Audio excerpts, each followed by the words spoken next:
Bismillahirrahmanirrahim. Assalamualaikum warahmatullahi wabarakatuh. Alhamdulillah, Allahumma shalli ala Muhammad wa ala alihi ashabihi wa barik wasallam. Pada kesempatan ini, saya kembali membacakan Al-Quran. Melanjutkan ayat sebelumnya, sekarang ayat 33. Di mana Allah Ta'ala berfirman, A'udzu billahi minasyaitonir rajim. Bismillahirrahmanirrahim. قد نعلم إنه ليحزنك الذي يقولون فإنهم لا يكذبونك ولكن الظالمين بآيات الله يجحدون. Pada ayat ini ada huruf yang sifatnya qalqalah. Hurufnya 5, sikat baju di toko. Di antaranya huruf dal. Ini ketika dia sukun otomatis bacanya dipantulkan atau qalqalah. Qad qad na'lamu innahu, ini gunna musyaddadah, dibaca 3 harokat. Ditahannya bukan innahu tapi innahu. Kemudian ada mad tabi'i, ya sukun didahului kasrah, huruf berbaris kasrah. Alladzi, ada juga mad tabi'i, cirinya waw sukun didahului dhammah, huruf berbaris dhammah. Yaquluna, dibaca 2 harokat. Guna musyaddadah dalam ayat ini ada 3 contohnya. Yang pertama innahu, yang kedua fa innahum la yukadzibunaka, yang ketiga walakinnadz-dhalimina. Nah, ini ada 3 contoh guna musyaddadah. Jadi bukan walakinnadz-dhalimina, tetapi walakinnadz-dhalimina. Nah, itulah beberapa contoh guna musyaddadah, ya. Dan mad tabi'i. Ya, mad tabi'i ada guna musyaddadah. Ya, dan bermanfaat walaupun hanya 2 hukum tajwid tersebut. Dalam ayat ini Allah Ta'ala berfirman, sesungguhnya kami mengetahui bahwasanya apa yang mereka katakan itu menyedihkan kamu, menyedihkan hatimu.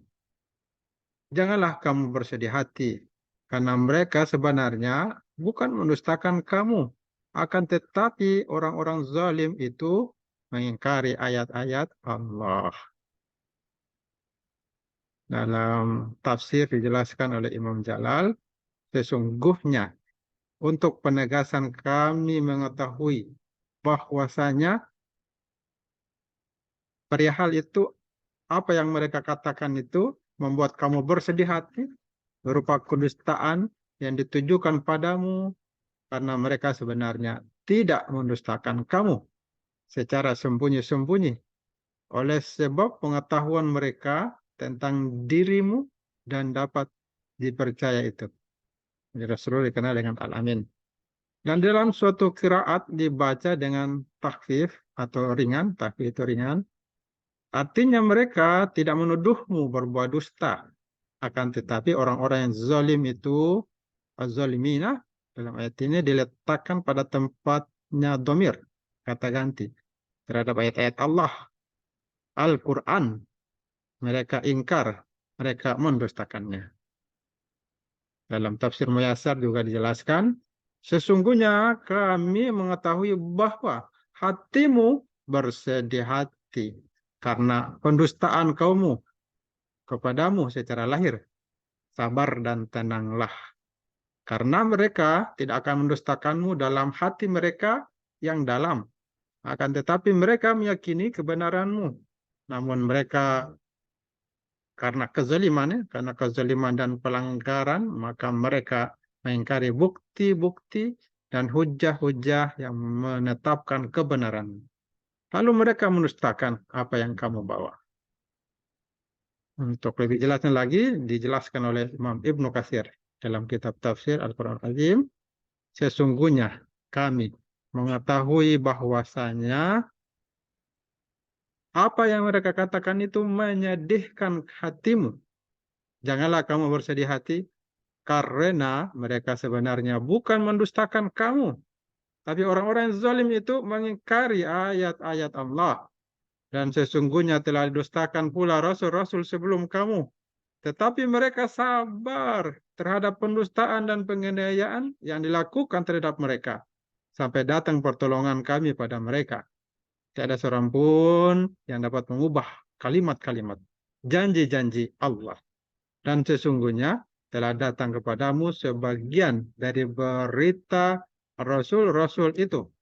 Dan jika perpalingan mereka darimu terasa amat berat bagimu, maka jika kamu dapat membuat lubang di bumi atau tangga ke langit, lalu kamu dapat mendatangkan mujizat pada mereka, maka buatlah.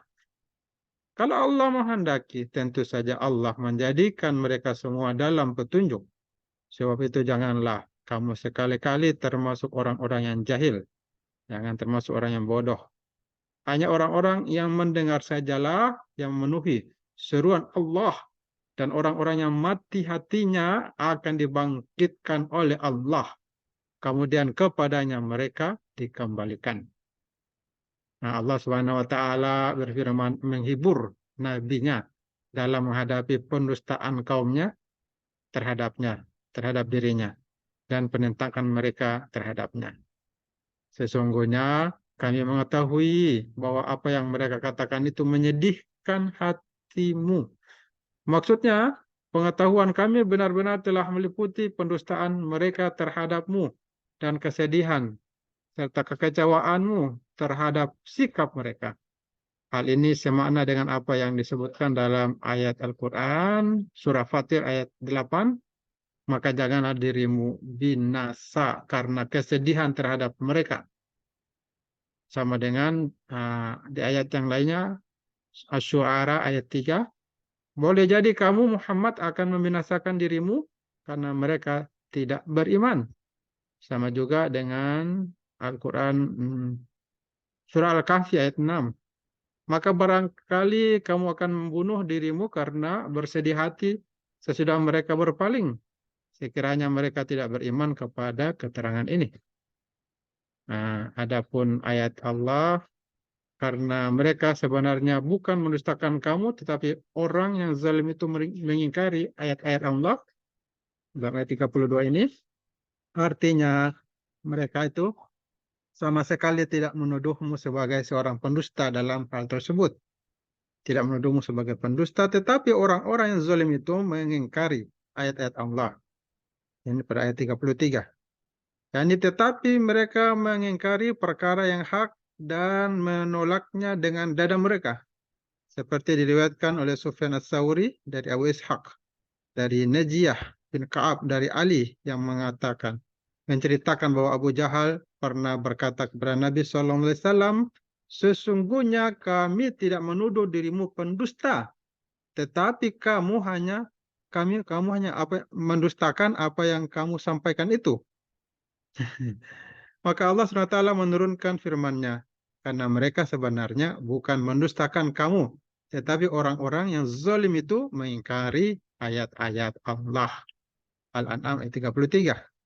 Jadi mereka dalam hatinya yakin, tetapi dalam perbuatan berbeda. Ya.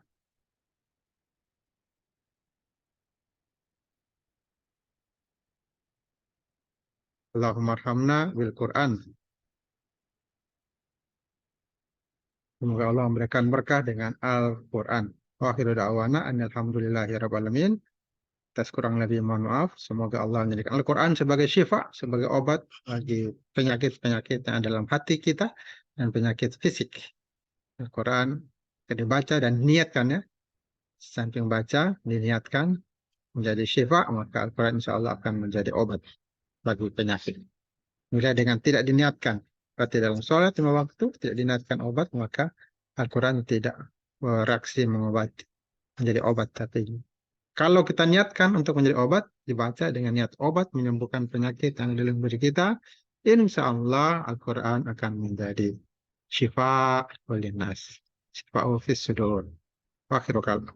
Walhamdulillahirabbil alamin. Subhanakallahumma wa bihamdik asyhadu an la ilaha illa anta nastaghfiruka wa natubu ilaik.